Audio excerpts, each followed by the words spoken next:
ডিম কারি কিভাবে তৈরি করা যায়? উপকরণ: ডিম 4-6টা, পেঁয়াজ 2টা কুচি, টমেটো 2টা বাটা বা কুচি। এই দেখুন আপনার রান্নাঘরের সেটআপ। সব উপকরণ পরিষ্কারভাবে সাজানো আছে যাতে রান্না করতে সুবিধা হয়। প্রথমে ডিমগুলো সেদ্ধ করে খোসা ছাড়িয়ে নিন।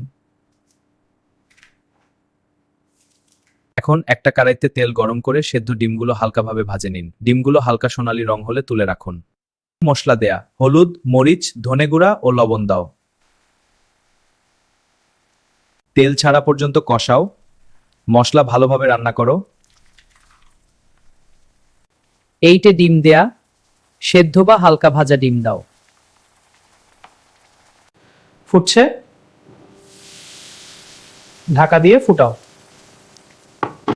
গরম মশলা ও সাজানো: গরম মশলা ও কাঁচা ধনে পাতা দাও।